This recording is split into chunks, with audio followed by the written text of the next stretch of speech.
वस्सलातु वस्सलामु अला सय्यिदिल अंबियाइ वल मुरसलीन अम्मा बाद फ़अऊज़ु बिल्लाहि मिनश शैतानिर रजीम बिस्मिल्लाहिर रहमानिर रहीम। आज का दर्स ये सही मुस्लिम की किताब तौबा शुरू हो रही है आज से, और हदीस नंबर 6824 से आज का दर्स शुरू हो रहा है। किताब तौबा, इस पर इमाम मुस्लिम रहमतुल्लाह अलैह ने कोई बाब कायम नहीं किया। तौबा एक ऐसा मज़मून है, एक ऐसा सब्जेक्ट है कि जिसके अंदर रिक्कत है, जिसके अंदर खुशखबरी है, जिसके अंदर उम्मीद है। तौबा एक ऐसा सब्जेक्ट है, और अल्लाह तबारक व तआला का करम, अल्लाह तबारक व तआला अज़्ज़ व जल का फ़ज़ल, बंदा जितना भी बड़ा गुनाहगार क्यों ना हो, जितना भी बड़ा गुनाहगार क्यों ना हो, जब वो तहिया कर ले अपने दिल से और ज़हन बना ले कि अब गुनाह नहीं करूँगा, और कासा लेकर तौबा का अल्लाह की बारगाह में आए तो माफ़ कर दिया जाए। इसलिए ये लफ्ज़ तौबा जो है, इसके अंदर खुशखबरी भी है, उम्मीद भी है, रिक्कत भी है, अल्लाह के साथ मुलाक भी है। ये ही चीज़ जो है वो अल्लाह की रज़ा हासिल करने का ज़रिया भी है।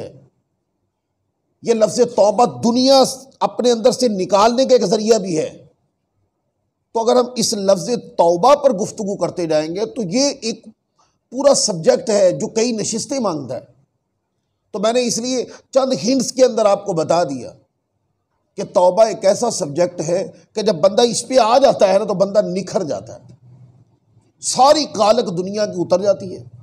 जो मन मैला हो चुका होता है वो साफ हो जाता है, आईने की तरह साफ हो जाता है जब बंदा तौबा पर इस्तिकामत हासिल कर लेता है, या ज़हन बना लेता है कि अब मैं तौबा के रास्ते पे चलूंगा, अब गुनाह नहीं करूंगा। तो हदीस है जो आज हम पहली हदीस पढ़ने लगे, 6827 पहली हदीस पढ़ने लगे हम।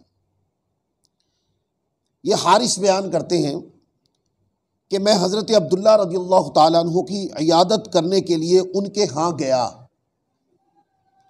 वो बीमार थे। उन्होंने हमें दो बातें बताई, एक अपनी और एक नबी करीम सल्लल्लाहु अलैहि वसल्लम का फरमान बताया। अब जो हारिस हैं ये ताबई हैं, और जिनकी इयादत करने गए वो सहाबी हैं। तो वो कहते जब हम उनके पास गए तो हमें दो बातें मिली, एक उन्होंने अपनी बात बताई, एक आका दो जहां सल्लल्लाहु अलैहि वसल्लम की बात बताई। नबी करीम सल्लल्लाहु अलैहि वसल्लम का फरमान उन्होंने बताया कि उन्होंने नबी करीम सल्लल्लाहु अलैहि वसल्लम को ये इरशाद फरमाते हुए सुना कि अल्लाह ताला बंदे मोमिन की तौबा करने से उस शख्स से ज़्यादा खुश होता है जो किसी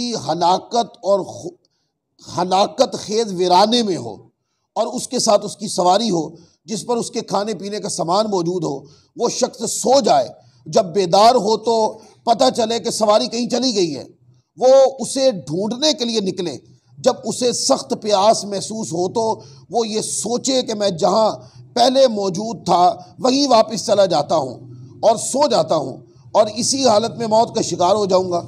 फिर वो शख्स मौत के इंतज़ार में अपना सर अपनी कलाई पर रख कर सो जाए, और जब वो बेदार हो तो उसकी सवारी उसके पास मौजूद हो, जिसके ऊपर खाने पीने का सामान है, जिस पर उसका सामान और खाने पीने की चीज़ें मौजूद हैं। तो कहते हैं कि वो सवारी देखकर बंदे की खुशी का आलम क्या हो। वो तो अपनी तरफ से मर ही गया था ना। आप जरा ना गौर करें, सहरा जो होता है ना, हमारे यहाँ शहरों गलियों बाजारों में कोई बंदा गुम हो जाए ना तो बंदा भूख प्यास से मरता नहीं है। उसकी वजह कि यहाँ पर मौके हैं पीने के भी, खाना मांग के भी खा सकता है बंदा, मिल जाता है यहाँ से। लेकिन जब हम सहरा की बात करते हैं तो सहरा में ये नहीं है। सहरा में जो गुम हुआ वो बेदर्दी की मौत मर जाता है। तो फरमाया कि जब कोई मोमिन बंदा तौबा करता है तो अल्लाह तबारक व ताला के तबस्सुम का आलम, अल्लाह ताला की खुशी का आलम, यानी अल्लाह ताला इतना खुश होता है, तबस्सुम फरमाता है अपनी शान के लायक, कि उस बंदे की खुशी तो कुछ भी नहीं कि जो सहरा के अंदर अपना सामान खो बैठा और उसको उम्मीद हो गई कि मैं अब मर ही जाऊंगा। और वो इस नीयत से सो गया कि यार मौत आए तो मैं सोए हुए मुझे मौत आ जाए, वरना बिलक बिलक के तड़क तड़क के मरना बहुत मुश्किल। और जब वो बेदार हुआ तो जो खाने वाली सवारी गुम थी वो उसके सामने थी, तो उसकी खुशी का आलम क्या होगा? उसको एक नई जान मिल गई कि नहीं? फरमाया कि ये तो कोई खुशी नहीं है वो खुशी कि जब मोमिन बंदा तौबा करता है जो अल्लाह ताला तबस्सुम फरमाता है। ये खुशी कुछ नहीं है, यानी कि जान की उमंग पैदा हो जाना, ये कोई खुशी नहीं है। और जो बंदा तौबा के रास्ते पे आ जाए, अल्लाह तबारक व तआला इससे बढ़कर अपनी रजा का इजहार फरमाता है। अल्लाह को इतना पसंद है मोमिन बंदे का तौबा के रास्ते पे आना, अपने आप को दुनिया से काट देना, अपने आप को दुनिया के चुंगल से निकाल देना। इसका मतलब ये नहीं कि तौबा का माना ये होता है कि बंदा दुनिया में जाए ही ना, काम ही ना करे, काम काज ना करे, कारोबार ना करे, ये माना नहीं है। किसी वली ने क्या प्यारी बात कही, उन्होंने कहा कि तौबा का मतलब पता क्या है? तौबा का मतलब ये है कि बंदा तो दुनिया में रहे पर बंदे के अंदर दुनिया ना रहे।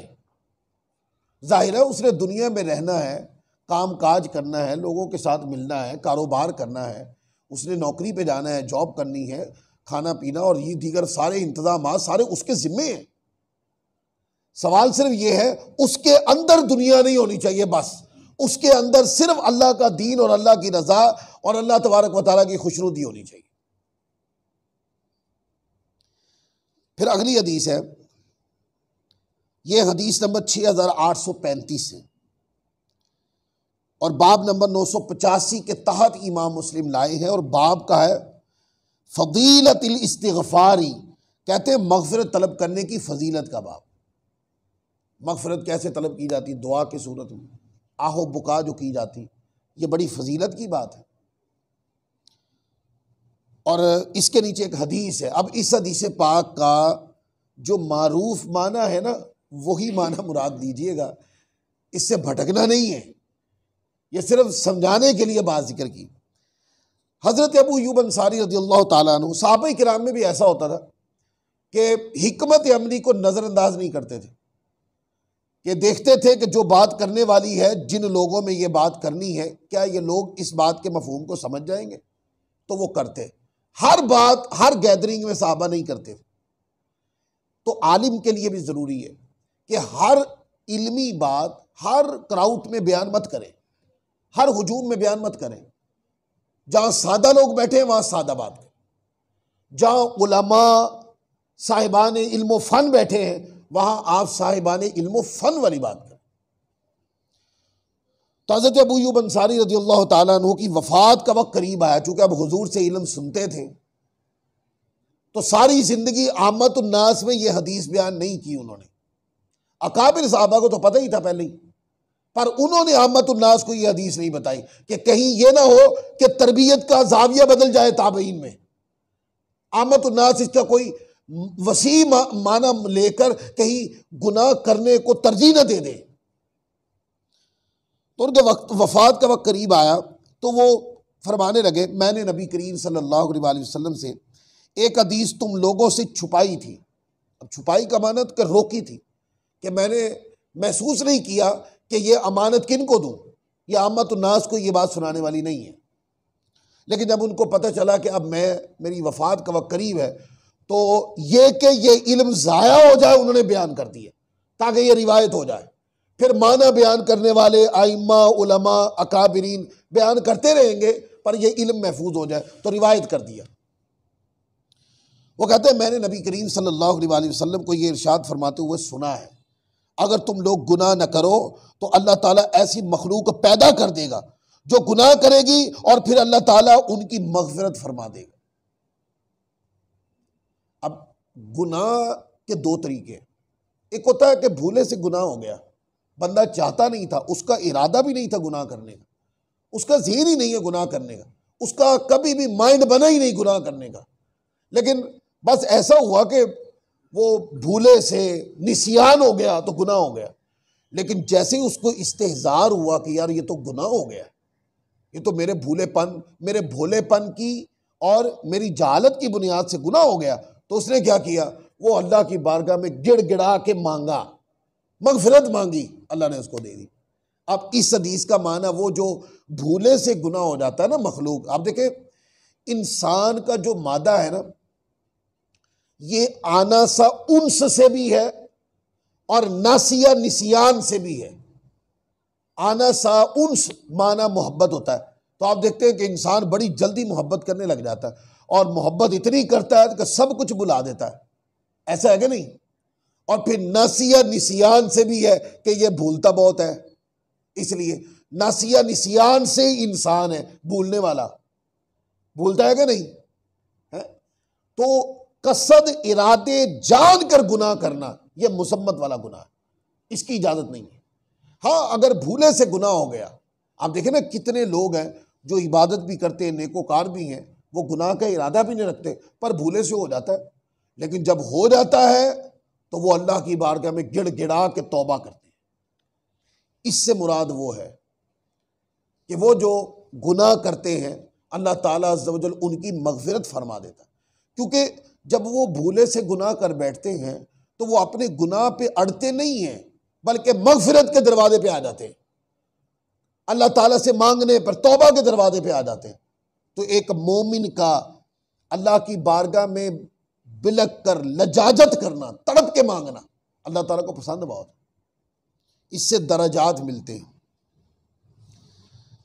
फिर आगे बाब नंबर 986 है और हदीस नंबर 6838 है। बाब का उन्वान है, कहते हैं फदल दवामी ज़िक्री वल फ़िक्री फ़ी उमूरिल आखिरती, कि आखिरत के उमूर को हमेशा याद करना और इनमें गौर व फिक्र करने की फजीलत। यानी कि बंदे को चाहिए अपनी ज़िंदगी के ऊपर गौर व खौस तर्क मत किया करे। गौर व फिक्र करता है ना बंदा, कितने मामलात में करता है, कारोबार, दुकान, जॉब, दीगर मामलात हैं, हिसाब किताब पूरा करके रखता है। मैं जॉब करता हूँ, मेरी इतनी सैलरी है, मैंने यहाँ लगानी, मैंने ये करना, मैंने वो करना, कितना गौर फिक्र करता है। कारोबार है, इसको देना, इससे लेना, उसने ये कहा, ये करना, वो सारी तरतीब कापी पे लिखी होती है, कितना गौर फिक्र करते हैं हम, और ये करना भी चाहिए, जाहिर है तकाजा भी है ये। लेकिन क्या जितना हम दुनियावी उमूर में गौर व फिक्र करते हैं और अपने मामलात का तकाबुल करते हैं, तो क्या कभी हम आखिरत के उमूर पर भी ऐसा करते हैं? क्या तन्हाई में बैठकर कभी हम इस बात पर भी सोचते हैं कि यार कहीं मेरी तबीयत गुनाह की तरफ माइल तो ज़्यादा नहीं होगी? आज सारा दिन जो मैंने गुजारा है, तो सारा दिन अगलब क्या रहा, क्या जानबूझ के गुनाह करने की तरफ गया था मैं? आज कितने गुनाह किए, कापी पेंसिल लेकर कभी कोशिश की इसको लिखने की, चलो कापी पेंसिल ना ली हो तो बंदा 5 मिनट के लिए बैठकर सिर्फ इतना ही गौर कर ले कि यार आज पूरे दिन में मुझसे कोई गुनाह तो नहीं हुआ, और अगर हुआ है तो नोट कर ले कि कल नहीं होगा ये अब। और रात को सोने से पहले रब की बारगाह में सरबा सजूद हो जाए, सिद्ध के दिल से मांगे कि मौला मुझे नहीं पता ये मेरी रात आखिरी हो, पर मैं तेरी बारगाह में, मैं तौबा के दरवाजे पर, ए मौला मैंने तौबा का दरवाज़ा खटखटाया है, ये मैं इंसान और बशर होने के बशरी तकाजे के मुताबिक ये गलती मुझसे हुई, सो मुझे माफ़ी अता फरमा। तो मालूम नहीं माफ़ी मांग कर सोएं और वो हमारी आखिरी रात हो, और जब हमने तौबा मांगी सिद्ध के दिल से तो अल्लाह माफ़ फरमा देता। तो ये तरबियत करने के लिए इमाम बाब लाए हैं और हदीस लाए हज़रत हंज़ला असदी, जो नबी करीम सल्लल्लाहु अलैहि वसल्लम के कातिबों में से थे। बयान करते हैं कि नबी करीम सल्लल्लाहु, हज़रत सैयदना सिद्दीक़ अकबर मुझसे मिले तो दरियाफ़्त किया, ए हंज़ला तुम्हारा क्या हाल है? मैंने कहा कि हंज़ला मुनाफिक हो गया, ये उन्होंने अपने ऊपर फतवा दे दिया है। यानी कि वो अमाल पे गौर व फिक्र करते रहते थे ना, तो जो क्राइटेरिया तरबियत मुस्तफ़ा ने दे रखा था, तो हो सकता है कि अपने आप को उस क्राइटेरिया के मुताबिक ना पाया हो तो अपने ऊपर ही मुजम्मत का फतवा दे दिया। कितने खैरतमंद थे यार साहब, ऐसे लोग भी थे। ये उनकी ज़वात हमारे लिए तरबियत है। वो कह रहे हैं हंज़ला मुनाफिक हो गया। हज़रत सैयदना सिद्दीक़ अकबर बोले सुबहान अल्लाह, तुम क्या कह रहे हो? यानी यार हंज़ला आप तो बहुत अच्छे लोग आदमी हैं, आप तो बड़े नेक आदमी हैं, आप तो बड़े बाखलाक आदमी हैं, आपका तो किरदार बहुत सुथरा है, ये क्या कहा आपने?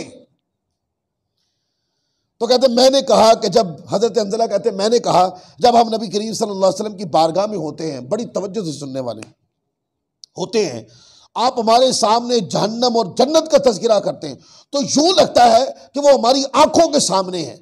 और जब हम आपकी बारगाह से उठकर आ जाते हैं और अपने बीवी बच्चों और ज़मीनों के मामलात में मशगूल हो जाते हैं तो बहुत कुछ भूल जाते हैं।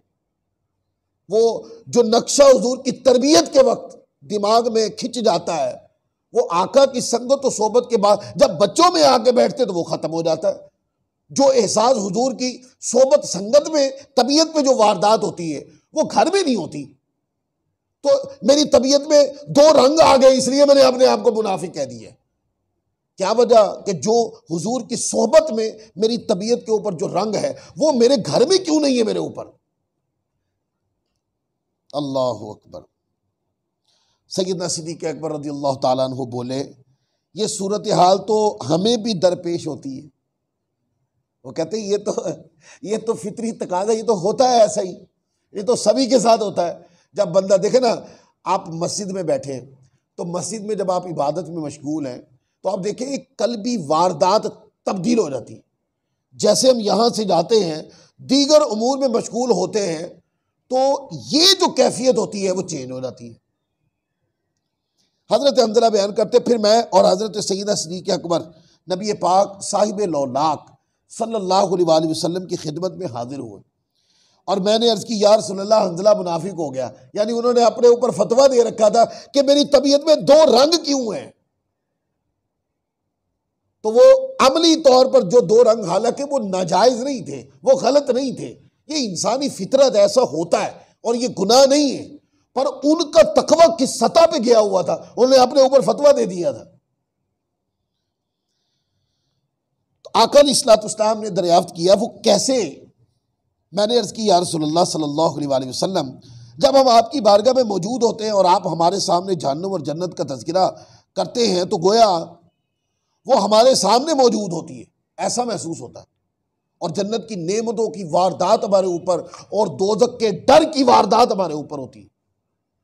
अच्छा, ये कौन से नफूस सोच रहे हैं? ये वो नफूस सोच रहे हैं जिन्होंने जन्नत में ही जाना है, इनके बारे में कोई दूसरा फतवा नहीं है। अहले बैत की आज़मत, घराना हुजूर की आले पाक, हुजूर के असहाब, इनके बारे में मुत्तफ़िक़ा अकीदा है। जिन्होंने हुजूर को एक बार देख लिया ना, उनके लिए जन्नत जाने के लिए यही काफ़ी है कि उन्होंने ईमान की हालत में हुजूर को देखा और ईमान की हालत में वो दुनिया से चले। उनके जन्नती होने का, जो जन्नती है उनकी वारदात देखे, हुजूर की तरबियत का असर उन पर क्या है। और हम तो गुनाहगार हैं। और जब कहते हैं, जब हम आपके पास से जाकर अपनी बीवी बच्चों ज़मीनों के मामलात में मशगूल होते हैं तो बहुत कुछ भूल जाते हैं। आका अलैहिस्सलाम ने इरशाद फरमाया, उस ज़ात की कसम जिसके दस्ते कुदरत में मेरी जान है, तुम मेरे पास जिक्र की जिस कैफियत में होते हो, अगर हमेशा तुम्हारी यही कैफियत रहे तो फरिश्ते तुम्हारे बिस्तरों, तुम्हारे रास्तों में आकर तुमसे मुसाफा करें। लेकिन ए हंज़ला, वक्त वक्त की कैफियत मुख्तलिफ होती है। ये बात आपने 3 बार इरशाद फरमाई।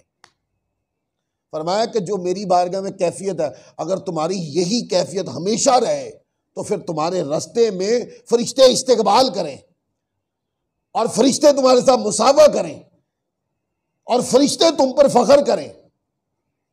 अब ये मफाही की हदीस है, तालीम उम्मत इससे मुराद, सहाबा की तरबियत भी मुराद है कि हुजूर फरमा रहे थे। लेकिन असल में मैं जो बात समझाना चाहता हूं, वो तो पाक लोग थे, वो तो हुजूर से बराह रास्त लेते थे, उनके कल्ब बातिन तो साफ थे। फिर ये कौन लोग हैं? ये असल में तरबियत हमारे जैसे गुनाहगारों की हुई है कि अगर बंदा अल्लाह के दीन पर इस्तिकामत इख्तियार कर जाए तो फिर वो गली बाजार से गुजरे तो फरिश्ते उसका इस्तकबाल करें, उससे मुसाफा करें, उसके लिए दुआए मगफिरत करें, फिर उसके लिए वो जहां जाए खैर ही खैर उसके लिए हो। लिहाजा कोशिश करनी चाहिए कि अपने ऊपर दीन की तालीम की वारदात का इस्तेहज़ार हुआ रहना चाहिए। साहबे किराम ने एक बार हुजूर की बारगाह में अर्ज़ की, ये मुस्लिम शरीफ से हटकर मैं बात करने लगा हूँ, ऐसे ही बात समझाने के लिए अर्ज़ की, आका ऐसे ख्यालात आते हैं कि अगर आपके सामने बयान कर देना हम, तो वो तो हमें ईमान ही नहीं लगते वो ख्याल जो आपके सामने बयान कर दें। आका अलैहिस्सलाम ने फरमाया कि ये तुम सबके कामिलुल ईमान होने की दलील है। वो क्या फरमाया कि यानी कि तुम इस बात की मजम्मत करते हो कि जो ख्याल तुम्हें आ रहा है वो सही नहीं है, और तुम उसके ऊपर डट गए हो और उसकी मजम्मत के अंदर तुम उसको कबूल नहीं कर रहे, तो इसका मतलब है कि तुम कामिलुल ईमान लोग। लिहाजा बंदे के अंदर वारदात होगी, ख्यालात आएंगे। आपको याद है हज़रत आदम अलैहिस्सलाम की तख्लीक का मैंने इसी दर्स में बताया था कि शैतान ने चक्कर लगाए तो गौर करके देखा उसने, तो उसने कहा कि ये अंदर से खोखला है। ये मुराद अंबिया किराम के लिए नहीं है, ये इंसान मुतलकन बात कर रहा हूँ, आदम अलैहिस्सलाम की भी बात नहीं कर रहा हूँ। वहाँ से तो उसने एक अंदाजा अखज़ किया ना। बाकी अंबिया की ज़ात जो है वो तो अल्लाह तबारक व तआला की हिफाजत में होती है, उनकी ज़ात पाक होती है, ये आमत ना। तो फिर उसने देखा कि अंदर से खोखला है, लिहाजा इसके ऊपर वसवसों की बौछार हो सकती है और ये तगय्युर का शिकार ये हो सकता है। लिहाजा बंदे के अंदर ये वारदात होगी, ख्याल भी आएंगे, लेकिन जो ख्यालों से लड़ जाए और जो रद्द कर दे और उसके बाद इस्तिकामत दीन के लिए वो अपने तन मन धन को लगा के रखे, तो ये अल्लाह तबारक व तआला की बारगाह में मुकाम बुलंद हासिल करना, तो ये रास्ता सबसे आला रास्ता है। अब एक हदीस पढ़ूँ फिर इसलिए ख़त्म करते हैं, और ये हदीस भी आप लोगों के मिजाज पर है हदीस। यानी कि बंदे को यही होता है ना कि यार मैं बहुत गुनहगार, मौला मुझे माफ़ी अता फरमा दे, अपनी रहमत दे दे, अपना फजल दे दे, अपना इनाम दे दे, अपनी बरकत दे दे, मौला मेरे गुनाहों पर पर्दा डाल दे, पर मुझे अपनी रहमत में है मौला, अपनी रहमत का करम दे दे, ढांप दे मुझे अपनी रहमत से। ऐसा ही होता है। चले हदीस पढ़ देता हूँ। ये बाब नंबर 987 है और बाब का उन्वान है फी सिआती रहमतिल्लाहि ताला व अन्नहा सबक़त ग़ज़बहू। कहते हैं कि अल्लाह ताला की रहमत की वुसात का बयान और नेज़ उसकी रहमत उसके गज़ब पर गालिब है, इस बात का बयान। देखा ना, अल्लाह तबारक व तआला की शान गज़ब भी है, वो शान अदल के तनाज़ुर में आती है, लेकिन अल्लाह की शान रहमत भी है जो शान फजल के तनाज़ुर में आती है। वो कहते हैं कि जो अल्लाह की रहमत है ना, वो गालिब है अल्लाह के गज़ब पर। तो फिर मेरे जैसे और हम गुनाहगारों जैसे लोग कैसे नहीं बख्शे जाएंगे। अल्लाह अकबर। हदीस नंबर 6841 है। हज़रत अबू हुरैरा रज़ियल्लाहु ताला अन्हु आका अलैहिस्सलाम का ये फरमान नकल करते हैं, जब अल्लाह ताला ने मखलूक को पैदा किया तो अपनी किताब में जो उसके पास अर्श के ऊपर मौजूद था ये बात तहरीर की, और बात क्या थी कि मेरी रहमत मेरे गज़ब पे गालिब है। ये तहरीर कर दी अल्लाह ताला। लिहाजा रब करीम भी है, अल्लाह फजल फरमाने वाला भी है, रहमत फरमाने वाला भी है। बंदा दुनिया छोड़कर, गुनाह छोड़कर कभी कासा फैला के उसकी रहमत को मांगे तो सही, तौबा के दरवाजे पे आकर रुजू करे तो सही, मांगे तो सही। अगर 99 बंदों के कातिल को अल्लाह माफ़ कर सकता है तो हमारे गुनाह इतने तो नहीं है। अल्लाह तबारक व तआला अज़्ज़ व जल हमें इस्तिकामत अल दीन अता फरमाए। वमा अलैना इल्लल बलागुल मुबीन।